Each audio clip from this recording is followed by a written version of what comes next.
Hello everyone and welcome to my new channel. For my debut video I'll be doing a Fire Red Bulbasaur solo run, heavily inspired by Pikasprey, Jrose and several other great Poketubers you should totally check out, but to be honest you've probably seen them already. So being the literal #1 Pokemon in many people's first pocket monster ever chosen, I thought Bulbasaur would be a very fitting Pokemon to do for my first solo run. This challenge run will be in a similar format. The rules will be I can only battle my Bulbasaur, it can never evolve, and also I cannot use items from my bag during battle. Using items outside of battle is acceptable, TMs are fine, held items are fine. Also last of all, HM slaves will be used because you kind of need HMs to progress through the game. So with that out of the way, let's get started with this run. So the first thing we do is we go to Professor Oak's lab to get our Bulbasaur. But before I claim it, I decide to go through Cerebead, see what I can find out about Bulbasaur. See if I can find out any useful strategies, what space stats or moves are, just so I can get an idea of how I'll play Bulbasaur for the rest of this run. So to sum up, Bulbasaur has good special stats, but I'll be using moves from the physical side as well. At first I was a bit wary about being able to outspeed things later on in the game, but to be honest it ended up not being a problem at all. It outsped everything just fine. I want to focus on training its special stats a bit with EV training, so I can take advantage of moves like Razor Leaf, especially Giga Drain. Unfortunately, Bulbasaur can learn Sludge Bomb, but you can't get it until Island 7, which is post game, which is really annoying. So, like with most runs, Return will be the physical staple move that you will be using. As for movesets, Bulbasaur is a good defensive style Pokemon. It has lots of options, such as Toxic, Sleep Powder, Growth, Giga Drain, Substitute. It can do many things, but my overall strategy that I settled on was to go for Sleep Powder and Growth to set up like crazy and then sweep with Giga Drain.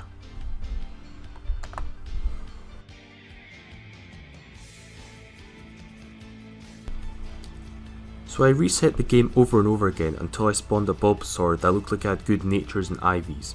Eventually I settled for one that had a timid nature to boost its speed while lowering its physical attack. This was a mistake however, as extra speed ended up not mattering at all. I outsped everything just fine, but I did lower my physical attack, which I did have to use a decent amount in this run. To be honest, if you're a high enough level, the natures don't matter too much. I would probably go for a special attack boosting nature, that's what I would recommend, but it's up to you. So now that my partner that I'll be using for the rest of this run has been chosen, I proceed to my first rival battle against his Charmander. And we lost. Yeah, that was pretty disappointing for my first battle. Anyway, we'll be back. So after this defeat, I proceed to grind until I hit a decently high level, and then I return to my rival and proceed to flex on him as revenge. This rematch battle wasn't too easy or too hard. I used Leech Seed to stall out the Pidgey and whittled down the rest of his team. Luckily his Charmander didn't have any fire moves yet, even though Charmander should have Ember by that level, but I'm not complaining anyway. So after this battle we carry on through the Bug Forest. Not much to see there, I beat all the trainers pretty easily. Then I proceed to the first gym against Brock and beat him really easily, being rock ground doesn't stand much of a chance. So after that I carry on through Mount Moon where I level up a bunch, and weirdly enough I actually lose to a Rocket Grunt because of ridiculous power hacks. Like I got paralysed and flinched 5 times in a row and I couldn't be bothered healing myself outside of battle, so I got lazy and that was my fault. But anyway, I come back to the battle with Razor Leaf, which I learnt. Then I destroy him really easily. Then proceed to Cerulean City. I go to Misty's gym and predictably, as she has water types, she doesn't challenge me at all. So I beat her really easily, get my second gym badge, and then proceed to the next rival battle. My rival was not so easy however. I lost the first time because his Pidgeotto kept spamming Sand Attack and the Hacks gods were just against me that time. But the second time Bulbasaur was done getting hacks and dunked in his team. Even Ember wasn't doing that much against me, which was quite surprising. So after that I proceed through Nugget Bridge, I get the SSN ticket and then clear out the SSN, leveling along the way with not much challenge. SSN we find Green again and this time we dunk on him, no more hacks for him. We get the HM cut and then we proceed to the third gym and we clear it out easily with nothing noteworthy happening. Yeah, get used to me saying that because I will be saying that a lot this run. So after that, we go straight to Lavender Town and we keep getting stronger along the way. Green wants to be beaten once again, so we comply, though this time it does get a bit close. His execute can cause some hack shenanigans, but with several growths, Razor Leaf becomes strong enough to 1 or 2 shot everything on his team, regardless of resistances. Oh, and I also went out of my way to get Secret Power as my new physical move of choice. After that, I go to Celadon City to get a Miracle Seed, which is nice to boost up my grass type moves. I could also get the leftovers as well, but to be honest, I can't be asked catching 30 pocket monstrosities, so sue me. With that, we head straight to the grass type gym, where Bulbasaur can feel at home. We Secret Power Erica's team into the dirt. This is cool as we get Giga Drain after the battle, which is really strong for Bulbasaur, but because of the limited PP, I'll put it aside for now. I'll keep using Razor Leaf as it has a lot of PP, and I never actually realised this, but you can't actually buy ethers at Pokemarts, which is pretty inconvenient.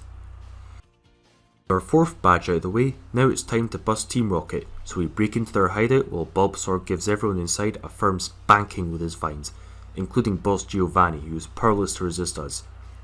Now we can go up Poke Tower, and for some reason, as you can keep seeing the screen, the floors were messed up, and we can't see anything, which is weird, but we managed to make it through anyway. This area is good for training. Definitely beat all the wild encounters, as all the Ghastlies in Hunters all give you special attack EVs, which are probably the best stat to train. We rescue Mr. Fuji and leave. With that out of the way, I proceed to flex on everyone between here and Koga's gym. Then I beat Koga, who surprisingly did not put up as much of a fight as I thought he would. Bulbasaur did try to learn Synthesis, which I was considering doing, but I really did not have room for it. It could use Toxic, but I didn't really have room for that either. So after that I go straight up back to Silphco to see Team Rocket again. Our rival pulled up on us again, and this time it was us who got wrecked. His pitch shot dealt a bit more damage than it should have done, and his execute power hacks us quite a few times, so his Charizard could just easily finish us off with a powerful flamethrower. Next time we put his team to sleep with Sleep Powder, then used a couple growths to get really strong, then proceeded to plow through his team. Even Razor Leaf almost 2-hit KO his Charizard, which was really surprising considering it's 4-time resisted. But anyways, after that challenging battle, Giovanni was just a complete cakewalk. So after clearing through Silphco, we go straight to Sabrina's gym. You'd think the Psychic type gym would give Bulbasaur a lot of trouble, right? Wrong. Our attack hindering nature was still strong enough to sweep his Secret Power beatdown. Shortly after the battle, I decided to give Bulbasaur a return so it can hit even harder, and that's saying something, but overall Sabrina didn't pose much of a challenge at all.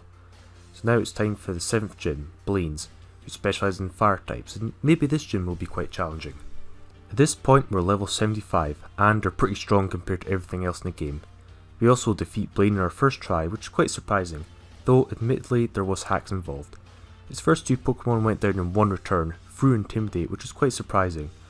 Rapidash does go down in 2 returns, but not before Fire Blasting our face for 40%. Arcanine, however, misses and gets critted by us, so yeah, we were a bit lucky there.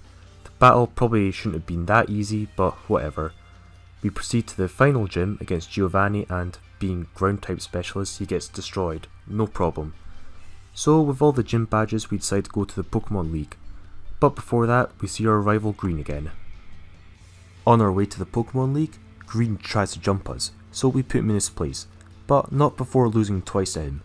Missing Sleep Powder is fatal, we get Power Hacks, but on our last attempt, Return can 2-hit KO his Charizard, so as long as you're not unlucky, if you're high enough level, you'll beat him easily enough in this battle.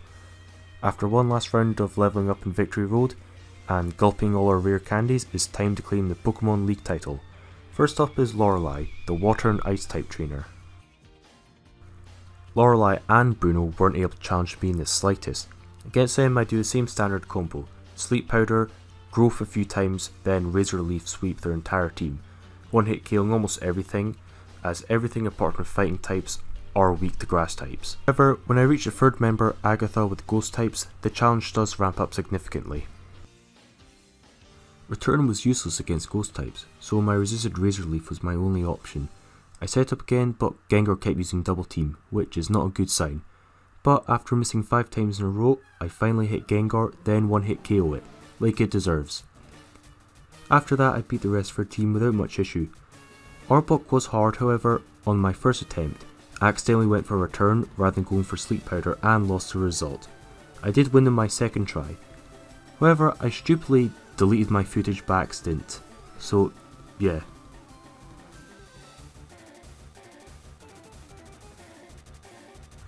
The last Elite Four member, Lance, also beats us once. Intimidate weakens us, so Dragonite is a bit problematic with its flying and dragon type. But after losing, I realised that I did have TM Giga Drain in my back that I was holding on to.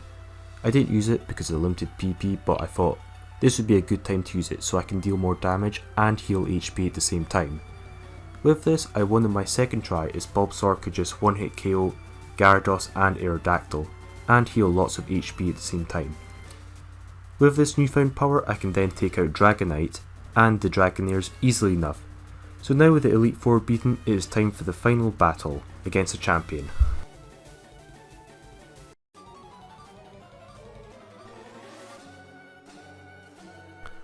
I do lose to our rival 3 times, but the battle wasn't too hard, it's just that there is some luck involved. I needed to use growth 6 times as Giga Drain only had 5 PP, so I had to make them count. We need to put Pidgeot, Alakazam and Charizard to sleep as they can hurt us badly with super effective moves. There was one time where I put Charizard to sleep, then knocks down to Blaze range, and it completely destroyed us in one Fire Blast, so I had to be careful for that. Even on my second attempt, Charizard one-hit KO me at 70% without the Blaze boost, so I'll need to be at around full health just to survive one hit, or keep it asleep. Once his ace is down, the rest of his team will be easy enough to deal with, though one sleep powder miss on Alakazam could be fatal as it is very strong. Eventually on my last attempt, things do go smoothly. After I almost faint to Pidgeot, I use Giga Drain to just heal up the rest of my HP, I crit Charizard, and after that it's just an easy victory. So now I'm finally the new champion of Kanto, and it was all because of my Bulbasaur. To be honest, this run had some challenges, but nowhere near as much as something like a Ditto or a Shuckle would. The run was easier than I thought it'd be. I did have a lot of fun with it, and I would totally recommend it. I didn't even have to reach level 100. Join me next time where I'll be using the Fire Starter this time, Charmander, for our solo run challenge. Will it be as easy as the last one? Let's find out. The Charmander solo run is already almost finished and will be up pretty soon, followed by a Squirtle run and many more solo runs. I will try my best to give you guys good content regularly. I'd like to really thank everyone so much for watching this far in the video, and I really look forward to making more videos for you guys. You can like and comment and all that to support me. Also, I'll take any suggestions you guys might have for future runs, such as what Pokemon you want me to use and all that. I will try to reply to every one of you guys and upload frequently. It's your boy Ding Dong signing out.